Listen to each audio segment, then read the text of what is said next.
বিশ্বাস ও ধৈর্যের প্রতিদান। একবার এক দরিদ্র কৃষক ছিলেন যার নাম ছিল সালেহ। তিনি একজন সৎ ও পরহেজগার মানুষ ছিলেন। তার জমি খুব বেশি উর্বর ছিল না, তবুও তিনি সবর ও ধৈর্যের সঙ্গে আল্লাহর রিজিকের উপর ভরসা করতেন। একদিন প্রবল খরার কারণে তার ফসল শুকিয়ে গেল। পরিবার নিয়ে কষ্টে দিন কাটাতে লাগলেন। কিন্তু তিনি কখনো আল্লাহর প্রতি বিশ্বাস হারাননি।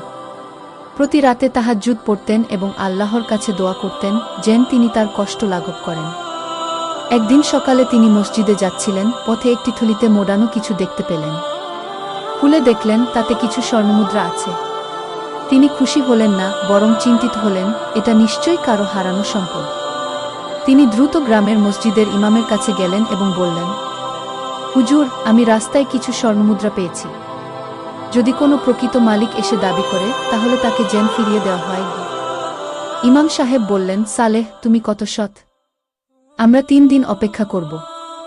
যদি মালিক আসে তাহলে তাকে দিয়ে দেব, না এলে তুমি যা ভালো মনে করো তা করবে। 3 দিন পর এক বৃদ্ধ লোক এলেন ও বললেন, আমি কিছু স্বর্ণমুদ্রা হারিয়েছি। তিনি যখন তার সঠিক সংখ্যা ও বিবরণ দিলেন, তখন ইমাম সাহেব সালেহকে দিয়ে সেটি তাকে ফিরিয়ে দিলেন। বৃদ্ধ কেঁদে ফেললেন এবং বললেন, আমি একসময় অনেক ধনী ছিলাম, কিন্তু আমার সব সম্পদ নষ্ট হয়ে গেছে। এখন আমার একমাত্র অবলম্বন ছিল এই স্বর্ণমুদ্রাগুলো। আল্লাহ তোমাকে বরকত দান করুন। এই ঘটনায় গ্রামের সবাই সালেহের সততা দেখে বিস্মিত হলেন।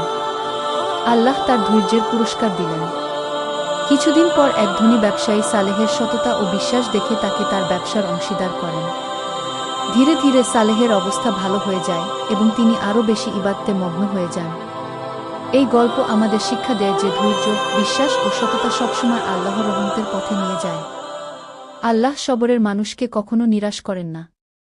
উপদেশ: বিপদে ধৈর্য ধরো, কারণ আল্লাহ ধৈর্যশীলদের ভালোবাসেন। সৎ হও, কারণ সততা সর্বদা পুরস্কৃত হয়। আল্লাহর উপর ভরসা রাখো, তিনি সব দেখেন ও জানেন।